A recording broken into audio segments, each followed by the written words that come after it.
Hello and welcome to Tampa Bay Right Now, where we inform you, the community, on issues affecting the area today.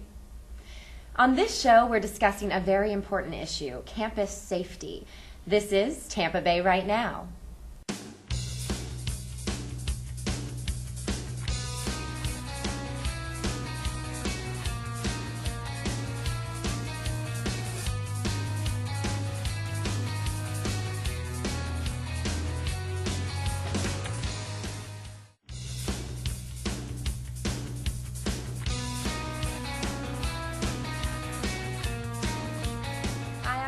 Burns, and joining me first to discuss campus safety in the Bay, she is the lieutenant with the University of South Florida Police Department, Charlotte Domingo. Welcome to the show. It's nice to be here. Well, thank you for having me. Here. So tell us, what is your role? I know your safety at the campus. What do you do on a daily basis there?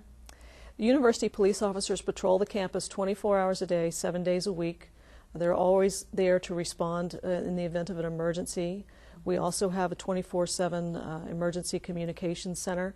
We receive all incoming business calls as well as any 911 call that's generated from the campus.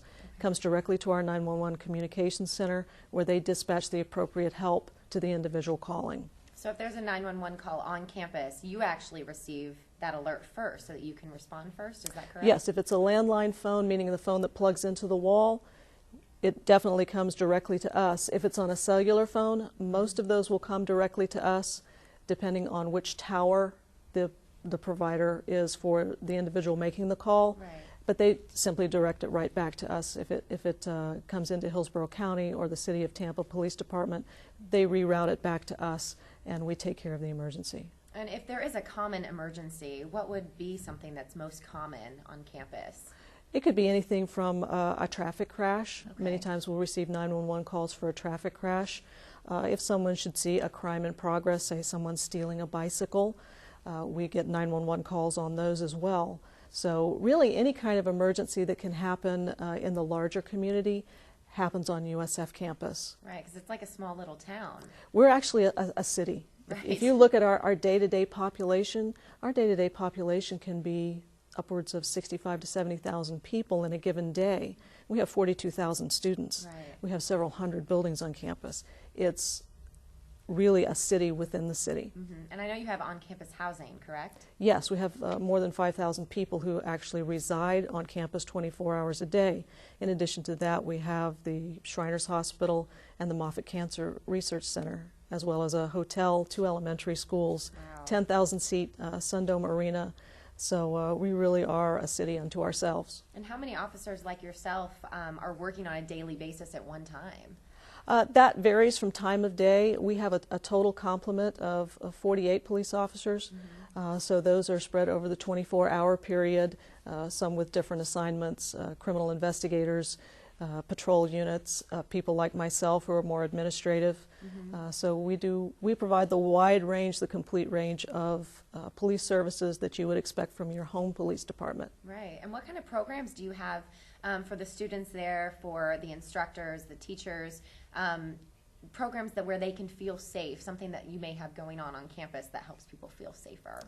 The university and the university police provide a wide range of programs to the community. We program specifically to students. We'll talk to them about personal safety. Mm-hmm. We'll talk to them about everything from alcohol awareness to identity theft, anything that may affect them in their daily lives. Mm-hmm. The university actually requires our students before they come in to take an online module about personal safety, where we inform them of some of the programs that are available on campus, as well as giving them an opportunity to learn and think about things, issues that they may be faced with when they come to campus, so that they can make better decisions. Right. The university police provide all of this programming to student, staff, and faculty. We provide the rape aggression defense training, which is a personal safety program for women. Okay. We also provide, that's a 12-hour program. And that's where they can actually go in and learn how to... They can learn, it's a full basic self-defense program for women. We also have a shorter 2-hour SAFE program. We'll teach them a small number of personal safety techniques, as well as giving them the prevention side of the house, which is always best. You know, risk awareness and risk reduction are 90% of your personal safety. So we emphasize that to students. Right. We want them to be aware of their surroundings. Being aware of what's happening around you is one of the best personal safety techniques that you can have. Yeah, it starts with yourself. It starts with yourself, being aware and engaging with your environment. And I was talking to a colleague of mine about how it does start with you and about being aware and about even locking your car doors. Absolutely. Not drinking and then walking home by yourself. Even walking home by yourself when you're not drinking, really surrounding yourself with people that you feel safe with. If there's tips that you could give to students who may be watching about, you know, I don't know, a top few tips that you could give for them to stay safe, what would that be? Well, again, number one is be aware of what's happening around you. Number two, if you're on campus and you're traveling from one point to another at night, we provide the SAFE team, which is it's funded by student government and it's overseen by the police department.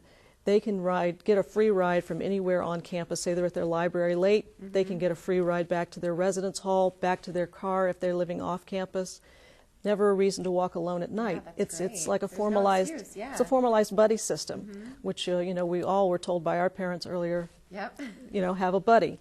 This is a formalized buddy system, and they'll escort them from one place to another on campus. You know, being aware and taking ownership of the campus. This is their home now. Right. And if they see something that doesn't look right, call us right away. We always want people to call us if they see something suspicious. If it doesn't look right to them, give us a call. We'll respond and check it out. Yeah, because a lot of times it's even the witness that could help a situation before it maybe escalates to that next level. It's someone who's watching instead of just standing by and letting something happen, really taking the initiative. Right, calling right away, not delaying. Sometimes people will delay 15, 20 minutes, an hour before they say, well, maybe I'll call. We give people carte blanche up front. If it doesn't look right to you, give us a call. We would rather get that call, respond, and determine, oh, it was really nothing. And if that means we get the call that says, yes, something is going on that we need to intervene in. It's better to be safe than sorry, Always. always. So tell me, if there's a student out there who has something traumatic happen, if there's an issue with another student, if there's violence, if God forbid there's rape, what is the first thing they should do? Well, of course, from a police perspective, we want people to report those things to us so that we can then take action. Right. There are also many other things that are available on campus. The USF Center for Victim Advocacy and Violence Prevention provides assistance to any student, staff, or faculty member who's a victim of crime or trauma. And that could have happened on campus or something that happened to them off campus, could be something that just happened or something that happened several years ago. They're a great resource for people to use when something bad happens. They also do a lot of, as we do, they also do a lot of preventive programming. And there's a lot of programs out there, there's a lot of resources, and they just have to go look for that and Absolutely. stay connected. So yes. Thank you so much for sharing all the information with us. You're very welcome. When we come back, I'll be joined by staff from the University of Tampa. Stay right there.